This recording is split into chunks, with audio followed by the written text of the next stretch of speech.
Aqui você não encontra somente vídeos, aqui você tem videoaulas. Isso não é um canal, isso é uma faculdade teológica, porque o único canal no YouTube que tem a Bíblia comentada versículo a versículo é aqui. Por isso, salve, salve, gente boa, seja bem-vindo, seja muito bem-vindo nessa jornada de aprendizado da Palavra de Deus, do conhecimento das Escrituras. E nesse vídeo, nós vamos pensar a respeito do seguinte: o que a sua vida comunica daquilo que você crê? Então, vamos pensar sobre isso. Calma, calma, fica comigo até o final aí. Vamos junto.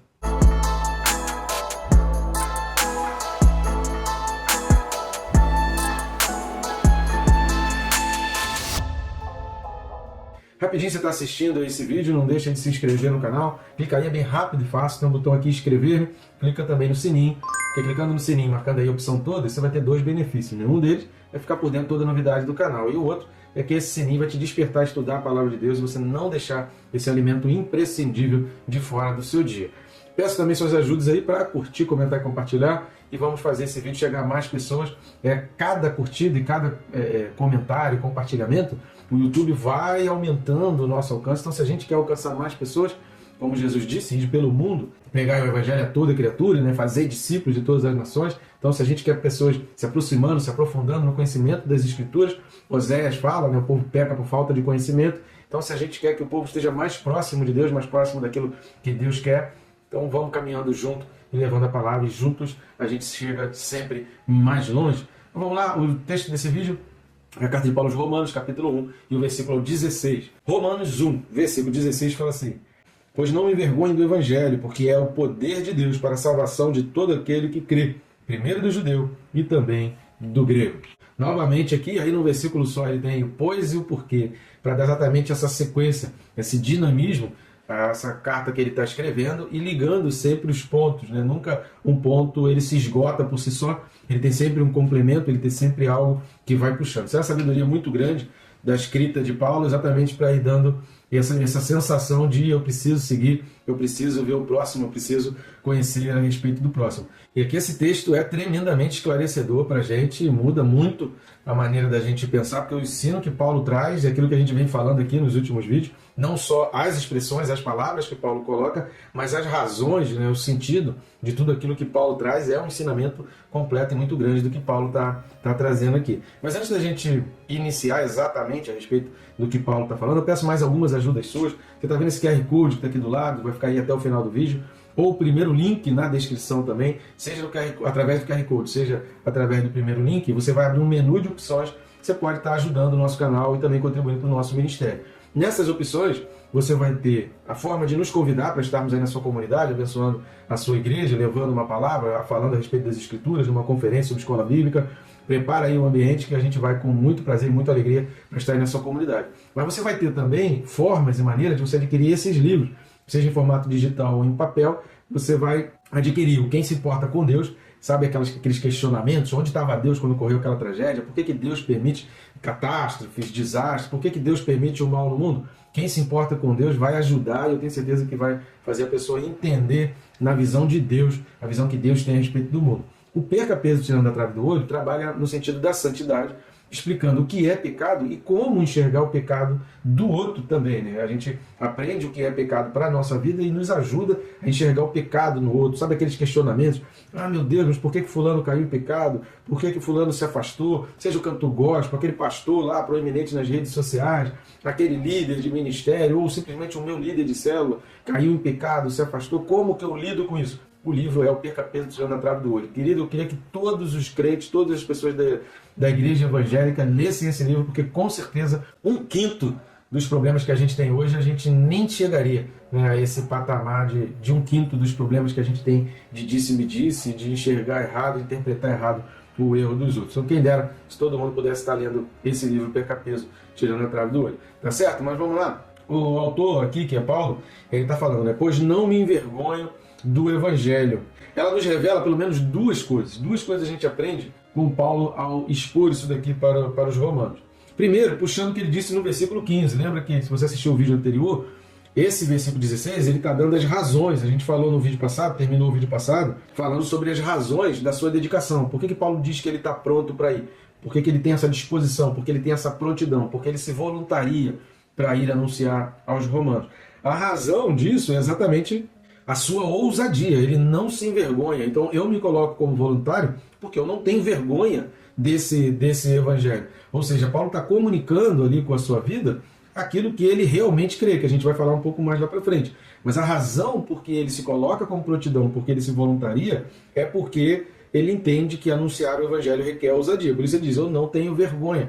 Quando a gente não entende a necessidade dessa ousadia, e que é o poder de Deus quem nos guia, quem nos direciona, a gente fica acanhado. Por quê? Porque a gente olha só para dentro da gente e a gente não enxerga em nós o poder. Imagina se Davi olhasse somente para a sua estatura, imagina se Davi desse atenção às coisas que as pessoas ficavam falando a respeito dele, imagina se Davi fosse se influenciar pela sua própria visão a respeito de si mesmo e pela visão que as pessoas tinham de si mesmo. O que fez Davi lutar contra o gigante? Não estou dizendo nem vencer o gigante. Estou falando o que fez Davi ir até o rei Saul e dizer, eu vou lutar com o gigante. O que fez Davi fazer isso? É porque ele entendeu que é o poder de Deus, que é a sustentação de Deus, que Deus é quem sustentaria, como ele fala para Saul. Eu já enfrentei um urso, eu já enfrentei um leão, então, se Deus me livrou, olha o entendimento de Davi. Deus foi quem me livrou do urso, Deus que foi quem me livrou do leão. Então Deus vai me livrar também do gigante. Então a prontidão, a ousadia, não está no olhar para si, mas está em olhar para Deus. Então não tem a ver com o que eu tenho, mas com a coragem de entregar o que eu recebi. Esse tem que ser o nosso sentimento ao anunciar o Evangelho. Não é exatamente o que eu tenho, o que eu sou, a minha força, mas é aquilo que eu recebi do Senhor. E é por isso que Paulo fala sobre isso na primeira carta aos Coríntios, capítulo 11, versículo 23.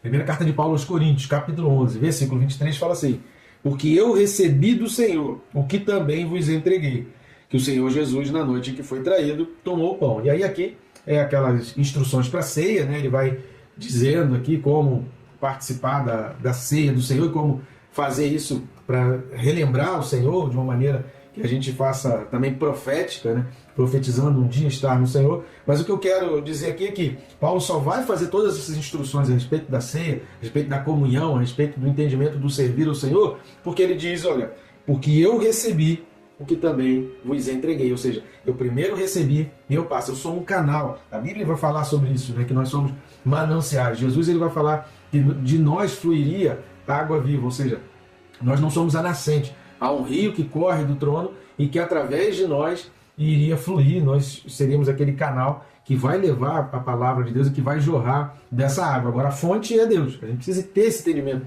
de que a fonte é Deus. Então, esse não me envergonhe do Evangelho está puxando aí essa prontidão e dizendo a razão pela qual Paulo se sente pronto. Agora, a gente não pode deixar de perceber, porque a gente vai ver isso em outros textos também da Carta aos Romanos. Se você acompanhar comigo aqui até o final da Carta aos Romanos, você vai ver que em várias partes Paulo tem uma preocupação de dissipar qualquer tipo de dúvida, de retirar qualquer tipo de calúnia a respeito dele mesmo. Então aqui é um recado àqueles que achavam e que ficavam tentando procurar e inventar motivos para Paulo ainda não ter ido a Roma. Então havia muita calúnia, muito falatório inútil, muitas coisas sendo ditas, que pessoas querendo dizer, Paulo não veio por causa disso, Paulo não veio por causa daquilo, Paulo ainda não foi a Roma também porque ele tem medo, Paulo não foi a Roma porque ele não é filho dele, não foi ele que gerou, não foi ele que pregou a palavra, Paulo não foi até a Roma porque ele não se importa, e ele só se importa com aquelas pessoas que são do convívio dele. Então se inventava muita coisa, muita mentira a respeito de Paulo, e aí Paulo está dizendo aqui, olha, eu não deixei de ir ainda porque eu não me envergonho. Anteriormente ele falou, eu fui impedido pelo Espírito de ir, mas não por vergonha. O Espírito Santo ainda não me direcionou para isso. Então, tem esse recado, existe essa carga que não está explícita exatamente nas palavras, mas a gente pode compreender. Paulo aqui se explicando, Paulo aqui se justificando ou tentando esclarecer, né, dirimir qualquer tipo de dúvida para que a verdade seja estabelecida. E ele vai falar, eu não me envergonho do Evangelho porque é poder de Deus. Pense consigo mesmo, querido. Você entende que nas Escrituras há poder? Você consegue ler a Bíblia e entender que você está lendo um evangelho que por si só ele tem o poder? E se a gente entende isso, a gente compartilha vídeos como esse que estão explicando a palavra. Por quê? Porque não é no meu poder, na minha força, nem é no seu poder ou na sua força. É no poder e na força que há no evangelho. Porque eu acredito que essa palavra tem um grande poder. Então se eu acredito que essa palavra por si só carrega um peso de glória, carrega um peso de poder, então eu vou compartilhar isso, porque eu sei que não é a minha palavra, o meu jeito, a minha capacidade, nem é a tua palavra, o teu jeito, a tua capacidade, mas é o Evangelho. O Evangelho modifica, o Evangelho transforma, o Evangelho abre a vista aos cegos, o Evangelho quebra cadeias, o Evangelho cura. Então, se a gente acredita que o Evangelho tem poder, então vamos sair compartilhando, senta o dedo e manda esse tipo de vídeo, porque você está mandando o Evangelho, você está mandando a palavra de Deus. Você crê mesmo que o Evangelho cura, transforma, liberta e salva? Será que esse é realmente o teu sentimento? Porque esse era o sentimento de Paulo. É isso que Paulo está tornando explícito aqui. Eu tenho esse sentimento. Eu não me envergonho, por quê? Eu não me envergonho porque eu creio que o Evangelho é poder de Deus. Então eu não me envergonho do Evangelho porque ele é poder de Deus. Isso é o que eu acredito. Isso é o que eu creio. Porque ele sabe que não é na força dele. Mas existe um chamado, existe um propósito maior de Deus. A vontade de Deus é que todos sejam salvos. Lá, como ele fala a Timóteo, né? Primeira carta de Timóteo, capítulo 2, versículos de 4 a 6. Ele vai falar, a vontade de Deus é que todos sejam salvos. Então Paulo tinha essa crença. Paulo acreditava nisso. Mas e você?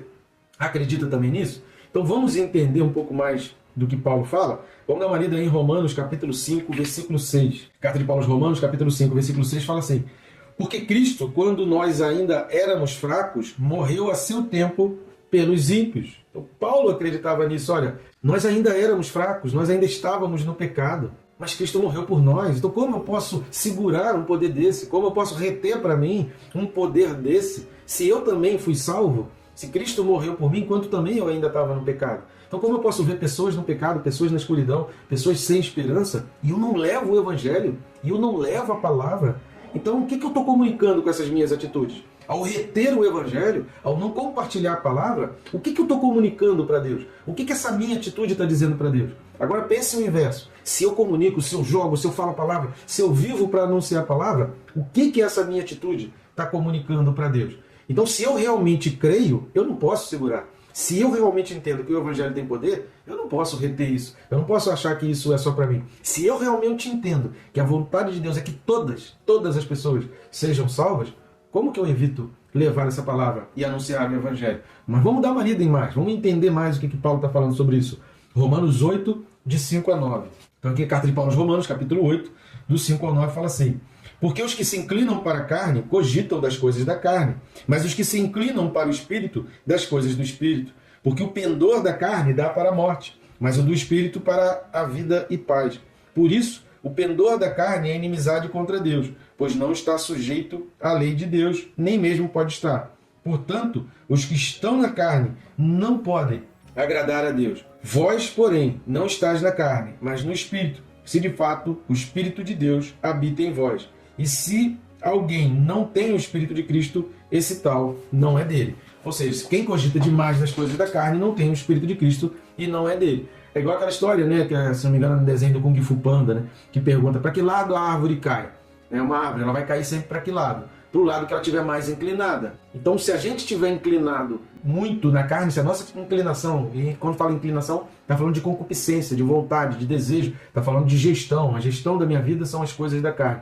Então, se a gestão da minha vida são as coisas da carne, é óbvio que eu vou cair sempre na carne. É óbvio que a carne vai chamar sempre mais a minha atenção. É óbvio que as coisas da carne vão fazer com que eu pratique mais, com que eu realize mais. Agora, se eu estou inclinado, se a minha vontade, se os desejos são a vontade e os desejos de Deus, se eu não estou procurando fazer os meus propósitos, mas fazer os propósitos de Deus, eu vou cair no Espírito, eu vou seguir a inclinação do Espírito, eu vou ser direcionado para aquilo que o Espírito está direcionando. Estão entendendo? Então, se eu creio no poder de Deus, no Evangelho, que é o poder de Deus, como que eu vou reter essa palavra? Então, Paulo, no vídeo passado, a gente falou, ele está pronto para anunciar o Evangelho porque ele não se envergonha e porque ele entende que o Evangelho é o poder de Deus. Então, vamos dar mais uma lida para a gente entender melhor. Efésios capítulo 2, versículos de 1 a 10. Presta bastante atenção nesse texto aqui, Efésios capítulo 2, versículos de 1 a 10. Ele vos deu vida, estando vós mortos nos vossos delitos e pecados, nos quais andastes outrora, segundo o curso deste mundo, segundo o príncipe da potestade do ar, do espírito que agora atua nos filhos da desobediência, entre os quais também todos nós andamos outrora, segundo as inclinações da nossa carne, fazendo a vontade da carne e dos pensamentos. E éramos por natureza filhos da ira, como também os demais. Mas Deus, sendo rico em misericórdia, por causa do grande amor com que nos amou, e estando nós mortos em nossos delitos, nos deu vida juntamente com Cristo. pela graça sois salvos. E juntamente com ele, nos ressuscitou e nos fez assentar nos lugares celestiais em Cristo Jesus, para mostrar nos séculos vindouros a suprema riqueza da sua graça, em bondade para conosco, em Cristo Jesus. Porque pela graça sois salvos mediante a fé. E isso não vem de vós, é dom de Deus. Não é de obras para que ninguém se glorie, pois somos feitura dele, criados em Cristo Jesus para boas obras, as quais Deus de antemão preparou para que andássemos nela. Nós temos uma playlist aí que explica bastante versículo a versículo desse capítulo 2 aqui de Efésios, mas a gente vai ver aqui uma concordância com o que Paulo está falando aos romanos. E a gente vai ver aqui o que Paulo está falando exatamente dessa troca de gestão. Nós também, nós não somos melhores do que quem está no mundo, porque antes de conhecer a Cristo, antes de nos inclinarmos para o Espírito Santo, nós também éramos geridos e a gestão da nossa vida também estava ligada às coisas dessa carne, às coisas desse mundo, aos nossos próprios pensamentos, às nossas vontades e desejos. Mas é em Cristo Jesus que a gente tem uma nova inclinação e que a gente vira em direção ao Espírito. Então eu não posso reter, eu não posso segurar isso. Eu não posso me envergonhar de carregar um poder se eu entendo que esse poder é tão transformador. Se eu entendo que a minha vida foi completamente transformada, como é que eu posso reter um poder desse e olhar para outras pessoas que estão precisando de um poder? Imagina você saber que você tem nas suas mãos um remédio que é uma cura para a pandemia. Você vai ver pessoas morrendo ao seu lado e você não vai entregar esse remédio, você não vai fornecer esse remédio. É óbvio que um sentimento de amor vai falar assim, poxa, eu tenho como ajudar essa pessoa e eu vou oferecer essa ajuda. Assim é no mundo espiritual, no Evangelho também. A gente tem uma solução, a gente tem a salvação que vai libertar, que vai curar, que vai agir na vida dessa pessoa, levando a salvação. E eu vou reter isso, eu vou segurar? Paulo está dizendo, eu não me envergonho do Evangelho, porque ele é poder. Ele é o poder de Deus para a salvação de todo aquele que nele crê. Então a gente vai entender também que é crendo no poder de Deus existente no Evangelho que Paulo anuncia e encontra coragem. Ele sabe que não é engano, ele sabe que é de verdade. E a gente precisa crer nisso, porque as nossas atitudes comunicam, as nossas atitudes falam, as nossas atitudes passam uma mensagem. Qual a mensagem que a gente quer que a nossa atitude passe? Terceiro lugar, querido, quando Paulo fala que crê, repare aí, olha, é o poder para a salvação de todo aquele que crê. Então, quando ele está falando que crê, a salvação não requer méritos. A gente viu isso na carta aos Efésios, capítulo 2. Mas não é universalmente desfrutada. Ela requer fé. E embora, para ser salvo, você não precise de méritos, você não precise de obras anteriores, requer uma fé. E a fé nada mais é do que a sua comunicação para Deus que você quer receber a graça. É através da fé que você comunica para Deus que você quer receber a graça. Por quê? Porque é através da fé em Deus que você diz para Deus que você está arrependido dos seus pecados, porque sem arrependimento de pecados não vem a fé e sem a fé não vem a graça. Então é um caminho natural, um passo a passo natural que precisa ser seguido. Nós somos salvos pela graça mediante a fé. Mas nós só demonstramos para Deus que temos fé para receber a graça através do arrependimento de pecados e do reconhecimento de que eu preciso dessa graça, de que eu quero fazer essa troca de gestão. Nunca esqueça disso. A salvação é troca de gestão. Antes eu era guiado pela minha vida, pelas minhas vontades, por uma vida religiosa que eu aprendi, não importa. Mas as coisas voltadas para a minha carne, e agora eu estou trocando sob nova direção. A direção da minha vida está em Deus. E a quarta e última coisa, que quando Paulo fala primeiro do judeu e também do grego, Paulo aqui está revelando uma de suas principais preocupações nessa carta aos Romanos. O seu ponto de vista cristão sobre judeus e gregos, judeus e gentios. Em termos da história da redenção, o Evangelho veio primeiro para os judeus. E esse foi também o modelo seguido pelo alcance do trabalho missionário de Paulo. Na Bíblia de Genebra, aqui, ela vai dizer o seguinte: portanto, ao visitar as cidades do mundo romano, ele começava pela exposição das Escrituras nas sinagogas, naquelas que lhe fosse possível, que em algumas sinagogas não era permitido Paulo entrar. Né? Ao longo de toda essa carta, o apóstolo foi cuidadoso ao apresentar um panorama apropriado sobre os privilégios dados por Deus aos judeus e sobre o relacionamento deles com os gentios. Então Paulo tem todo um cuidado para demonstrar o respeito aos judeus e para deixar bem claro que a salvação veio para os judeus, mas os gentios também podem entrar nessa salvação. Vamos ler alguns textos para a gente finalizar esse vídeo e a gente entender essas questões que Paulo fala, primeiro do judeu e também do grego. Evangelho de João, capítulo 4, versículo 22. João 4, versículo 22 fala assim: vós adorais o que não conheceis, nós adoramos o que conhecemos, porque a salvação vem dos judeus. Palavra aqui de Jesus Cristo. Marcos, capítulo 7, do 24 ao 30. Evangelho de Marcos, capítulo 7, do 24 ao 30, fala assim: levantando-se, partiu dali para as terras de Tiro e Sidom. Tendo entrado numa casa, queria que ninguém o soubesse. No entanto, não pôde ocultar-se. Porque uma mulher cuja filhinha estava possessa de espírito imundo, tendo ouvido a respeito dele, veio e prostrou-se-lhe aos pés. Essa mulher era grega, de origem sírio-fenícia, e rogava-lhe que expelisse de sua filha o demônio. Mas Jesus lhe disse: deixa primeiro que se fartem os filhos, porque não é bom tomar o pão dos filhos e lançá-lo aos cachorrinhos. Ela, porém, lhe respondeu: sim, Senhor, mas os cachorrinhos debaixo da mesa comem das migalhas das crianças. Então lhe disse: por causa dessa palavra, podes ir, o demônio já saiu de tua filha. Voltando ela para casa, achou a menina sobre a cama, pois o demônio a deixara. Então aqui Jesus está colocando para ela: olha, você é grega, não é justo tirar o evangelho e o poder aqui dos judeus, porque a salvação vem dos judeus e vem para os judeus. Mas a fé daquela mulher comunicou, deu uma demonstração para Jesus de que ela realmente acreditava e queria aquele poder. Sobre a questão de Paulo ter dificuldade, né, tanto quanto fosse possível, anunciar o evangelho, vamos ver Atos capítulo 9, versículo 20. Livro de Lucas escrevendo, em Atos dos Apóstolos 9, 20, fala assim: e logo pregava nas sinagogas a Jesus, afirmando que este é o Filho de Deus. Saulo prega em Damasco, e a gente vai ver, Paulo, sempre a primeira preocupação era ir nas sinagogas. Às vezes ele apanhava, era expulso, saía dali açoitado, às vezes saía preso, mas ele sempre tinha essa preocupação de primeiro pregar nas sinagogas. Atos 13, versículos 5 e 14.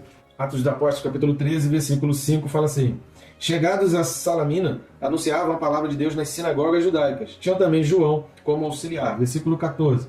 Mas eles, atravessando de Perge para Antioquia da Pisídia, indo num sábado à sinagoga, assentaram-se. Então a gente tem outros textos também que vão também falar a respeito disso, de quanto Paulo procurava. No capítulo 3 e no capítulo 9 de Romanos, a gente vai ver Paulo falando sobre o relacionamento dele com os gentios. A gente já leu também alguns textos aqui em que Paulo vai mencionar que ele sente esse chamado para falar para os gentios. Mas em momento nenhum, Paulo vai tratar com desrespeito aos judeus. E Paulo vai entender: eu prego aos gentios porque, pela graça, o evangelho pode chegar aos gentios, e numa demonstração de fé, numa comunicação de fé por parte dos gentios, eles podem ser alcançados também por essa graça. Mas o evangelho vem dos judeus e é para os judeus, porque Jesus era judeu e os judeus são a árvore verdadeira. A gente vai entender isso no final da carta aos Romanos, que a gente vai entender que Paulo vai falar da videira verdadeira, né, dos ramos verdadeiros e daqueles que são enxertados, que são exatamente os gentios, os alcançados pela graça. Tá bom, gente boa? Que Deus te abençoe rica e abundantemente.